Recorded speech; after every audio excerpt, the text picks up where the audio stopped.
জয়গুরু বন্দে পুরুষোত্তমম।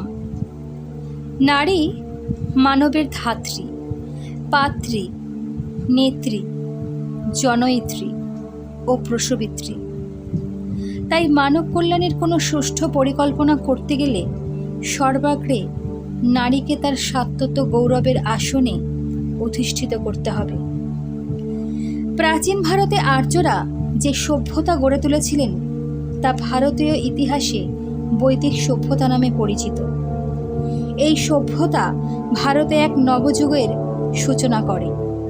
এই যুগে সমাজের মূল ভিত্তি ছিল একান্নবর্তী পিতৃতান্ত্রিক পরিবার, কিন্তু গৃহস্থালির ব্যাপারে নারী ছিলেন সর্বময় কর্ত্রী। স্বামীর সঙ্গে তারা ধর্মকর্মেও অংশগ্রহণ করতেন। এই কারণে স্ত্রীকে সহধর্মিণী বলা হতো। উচ্চশিক্ষার পথ তাদের কাছে ছিল অবারিত। অপালা, ঘোষা, বিশ্বম্ভরা, লোপামুদ্রা প্রভৃতি বিদুষী তার উজ্জ্বল দৃষ্টান্ত। সেই সময় সমাজে নারীদের এক বিশেষ মর্যাদার স্থান ছিল। বৈদিক যুগের শেষ ভাগে আর্যদের সরল অনাড়ম্বর জীবনযাত্রায় গ্লানি আসে। পশু বলি, জাতিভেদ প্রথা, অস্পৃশ্যতা ইত্যাদি সমাজ জীবনের অঙ্গ হয়ে দাঁড়ায়। স্ত্রী জাতির সম্মান ও অধিকার ক্ষুণ্ণ হয়। এইভাবে ধীরে ধীরে নারীদের অবস্থার অবনতি ঘটতে থাকে। এই অবনতির চরম পর্যায়ে পৌঁছয় মধ্যযুগে। সুলতানি শাসন ব্যবস্থায় নারীদের স্থান ছিল খুবই শোচনীয়। তাদের শিক্ষার অধিকার ও সমত প্রকাশের অধিকার ছিল না।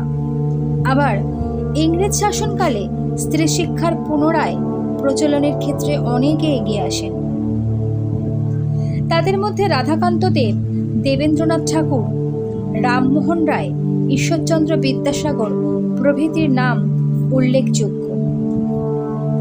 এই সমাজ সংস্কারগণ অনুভব করেছিলেন যে সমগ্র সমাজের উন্নতি তখনই সম্ভব যখন নারী জাতির মান সম্মান বজায় থাকবে এবং সেই সঙ্গে শিক্ষার সুযোগ থাকবে। একজন শিক্ষিতা মা সমস্ত পরিবারকে সুন্দর ও সুষ্ঠুভাবে পরিচালনা করতে পারেন। বর্তমানে স্ত্রী শিক্ষার হার যেমন বৃদ্ধি পেয়েছে, তেমনই বেড়েছে তাদের উচ্চ আকাঙ্ক্ষা। সমাজের প্রতিটি ক্ষেত্রে মেয়েরা তার নিজের যোগ্যতার বা পারদর্শিতার প্রমাণ দিচ্ছে, কিন্তু আধুনিক শিক্ষায় শিক্ষিতা নারী কি তাদের কাঙ্ক্ষিত মান সম্মান ফিরে পেয়েছে? বৈদিক যুগে নারীদের যে মর্যাদা ছিল তা কিন্তু ফিরে আসেনি, কারণ তখনকার শিক্ষার উদ্দেশ্য আর বর্তমান দিনের শিক্ষার উদ্দেশ্য সম্পূর্ণ ভিন্ন। প্রাচীন ভারতে শিক্ষার লক্ষ্য ছিল আত্মানাং বিদ্ধি, অর্থাৎ নিজেকে জানা ও চেনা। বিশ্বপিতা কোন উদ্দেশ্যে জগৎ সৃষ্টি করেন তা উপলব্ধি করাই ছিল শিক্ষার লক্ষ্য। বর্তমান যুগে শিক্ষার লক্ষ্য হয়ে দাঁড়িয়েছে প্রতিষ্ঠা, অর্থ উপার্জন ও ব্যক্তি স্বাধীনতা। শিক্ষা বলতে বোঝায় কোনো কিছু শেখা বা জানা। মানুষ জন্মগ্রহণের পর থেকে আমৃত্যু শিক্ষা গ্রহণ করে। ক্রমাগত শিক্ষা গ্রহণের মাধ্যমে একটি শিশু পরিণত হয়। দেহের বৃদ্ধির সাথে সাথে কর্মদক্ষতার বৃদ্ধি হয় এবং মানসিক ক্ষমতারও বিকাশ ঘটে। এভাবে সে জীবনের উপযোগী হয়ে ওঠে। তাই স্ত্রী পুরুষ সকলেরই শিক্ষার প্রয়োজন আছে, কিন্তু বর্তমানে আমরা শিক্ষা বলতে কেবল পুঁথিগত বিদ্যাকেই বুঝি। স্বামীজি বলেছেন, education is the manifestation of the perfection already in man. অর্থাৎ মানুষের মধ্যে যে পূর্ণতা প্রথম থেকেই বর্তমান, তার বিকাশই হল শিক্ষা। মানুষের অন্তরতম সত্তার বিকাশই হল শিক্ষার উদ্দেশ্য। পূর্ণতা বলতে বোঝায় শরীর, মন, বুদ্ধি ও জ্ঞানের সম্পূর্ণ বিকাশ। শেষে সারদা মা চিরকাল বিদ্যানুরাগী ছিলেন। কামারপুকুরে থাকাকালীন তিনি একা একা পড়াশোনা করার চেষ্টা করতেন। একবার ভাগ্নে হৃদয় মায়ের বর্ণপরিচয়খানা কেড়ে নিয়ে বলল, মেয়ে মানুষের লেখাপড়া শিখতে নেই। মা কিছুটি বললেন না। পরে এক আনা দিয়ে আবার গোপনে বই কিনে আনলেন। ভগিনী নিবেদিতার স্কুলের উদ্বোধন করার সময় মা বলেছিলেন, আমি আশীর্বাদ করছি যেন এই বিদ্যালয়ের ওপর জগৎমাতার আশীর্বাদ বর্ষিত হয় এবং এখান থেকে শিক্ষাপ্রাপ্ত মেয়েরা যেন আদর্শ বালিকা হয়ে ওঠে। তিনি মেয়েদের ইংরাজি শিখতেও উৎসাহ দিতেন। ঊনবিংশ শতাব্দীর শেষে একজন গ্রাম্য মহিলার নির্ভীক, শান্ত ও তেজস্বী জীবন আজও আমাদের অনুপ্রেরণা যোগায়। স্বামীজি এক জায়গায় বলছেন, আমাদের দেশ আজ সকলের অধম, শক্তিহীন। কেন? শক্তির অবমাননা সেখানে বলে। মা ঠাকুরানী ভারতের পুনরায় সেই মহাশক্তি জাগাতে এসেছেন। তাকে অবলম্বন করে আবার সব গার্গী, মৈত্রী জগতে জন্মাবে। শ্রী শ্রী রামকৃষ্ণদেব মা শারদাকে লেখাপড়া ছাড়াও নানাভাবে শিক্ষা দিয়ে গড়ে তুলেছিলেন। কিভাবে উচ্চধর্ম জীবন লাভের জন্য চরিত্র গঠন করতে হয়, কিভাবে আত্মীয় স্বজনের সঙ্গে ব্যবহার করতে হয়, কিভাবে রাস্তায় চলতে হয়, এমনকি প্রদীপের সলতেটি কিভাবে রাখতে হয় তাও শিখিয়েছিলেন। এর মধ্য দিয়ে তিনি আমাদের শিখিয়েছেন যে বাস্তবিক জ্ঞান না থাকলে, সাংসারিক কাজের অভিজ্ঞতা না থাকলে শুধু বই পড়ে শিক্ষিত হওয়া যায় না। পরবর্তী যোগাবতার শ্রী শ্রী ঠাকুর অনুকূলচন্দ্র সেই একই কথা নতুন করে বলেছেন, লেখাপড়ায় দর হলেই শিক্ষা তারে কয় না, অভ্যাস ব্যবহার সহজ জ্ঞান না হলে শিক্ষা হয় না। স্ত্রী মানুষের পরম ধাত্রী। শিক্ষা যদি তাদের চারিত্রিক সম্পদকে সুদৃঢ় করে ন্যায়বতী সুনিষ্ঠ করে তোলে, তাহলে তো শিক্ষা সার্থক।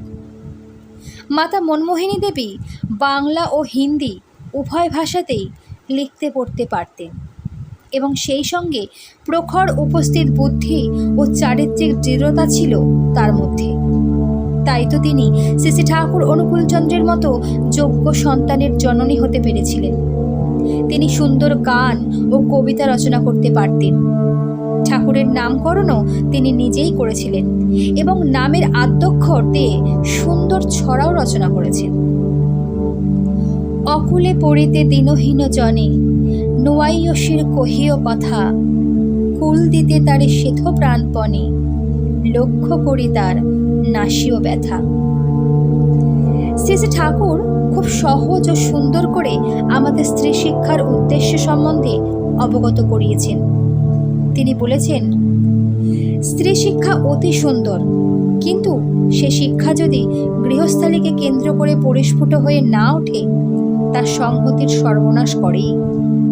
আজকের এই বিজ্ঞানের অগ্রগতির যুগে মেয়েদের উচ্চশিক্ষার প্রয়োজন আছে, কথা আমরা অস্বীকার করতে পারি না।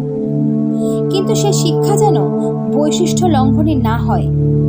স্ত্রী এবং পুরুষ উভয়েরই নিজ নিজ বৈশিষ্ট্য আছে, যার মধ্য দিয়ে নিজের অস্তিত্ব বজায় থাকে। প্রতিটি জীব, প্রতিটি বস্তুর আলাদা আলাদা বৈশিষ্ট্য আছে, যার ফলে প্রতিটি বস্তু ও জীবকে শনাক্ত করা যায়।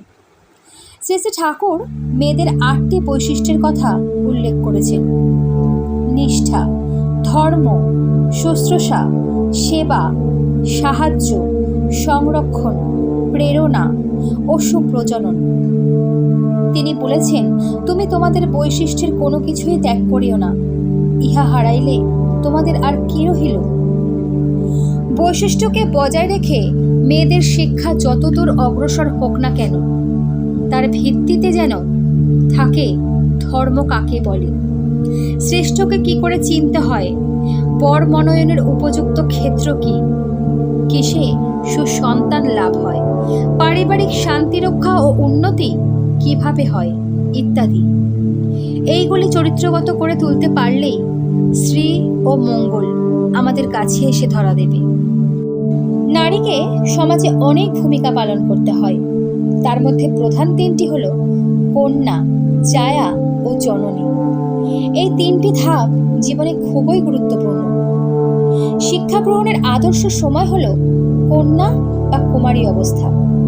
ছোটবেলা থেকে মেয়েরা শিক্ষা দীক্ষায় উপযুক্ত হয়ে উঠলে পরবর্তীকালে তারা যখন সংসার জীবনে প্রবেশ করে তখন সুন্দর সুচারুরূপে নিজেকে ও পরিবারকে পরিচালনা করতে পারে। ঠাকুর বলেছেন, আগে নারী হও, উপযুক্ত স্ত্রী হও, তারপর মা হতে যাও। বিবাহ মানুষের প্রধান 2টি কামনাকে পরিপূর্ণ করে, উদ্বর্ধন আর সুপ্রজনন। অনুপযুক্ত বিবাহ এই দুটিকেই ক্ষীণ করে তোলে। তাই কুমারী মেয়েদের বর মনোনয়ন খুব বিবেচনা করেই করতে হয়। শ্রেয় পরিণয় না ঘটলে মেয়েদের ব্যক্তি জীবন, সমাজ জীবন সবই বিপর্যস্ত হয়ে পড়ে। স্বামী স্ত্রীর শিষ্ট সম্মেলনেই সংসার মঙ্গল তীর্থে পরিণত হয় এবং সেই অঙ্গনেই আবির্ভাব হয় দেব সন্তানের। এইভাবে প্রতিটি পরিবারে দেবশিশু জন্মালে দেশের সার্বিক উন্নয়ন অবধারিত। সাধারণত ছেলেমেয়েরা মায়ের কাছ থেকেই বাক্য, চলন চরিত্র, দক্ষতা ইত্যাদি পেয়ে থাকে। তাই মায়েদের এই গুণগুলি যত পুষ্ট ও পটু হবে, ছেলে মেয়েদের শিক্ষার ভিত্তি ততই নিরেট হবে। নারীনীতিতে ঠাকুর বলেছেন, মা যদি তাদের জীবনের মূল ভিত্তিগুলিকে উপযুক্ত রূপে অটুট করে বিন্যস্ত করে না দেন, ছেলে মেয়েদের শত শিক্ষা, শত শাসনে কিছুতেই উপযুক্ত মানুষ করা যাবে না। সন্তান পালনের ক্ষেত্রে মায়েদের ভূমিকা কতখানি তা ঠাকুর সুন্দর, সাবলীল ও সহজ ভাষায় বুঝিয়ে দিয়েছেন। তিনি চেয়েছেন প্রতিটি পরিবারে যেন একটা গবেষণাগার, শিল্পকুটির তৈরি হয় এবং নিত্য প্রয়োজনীয় শাকসবজি উৎপাদনযোগী কৃষি যেন প্রত্যেক পরিবারে থাকে।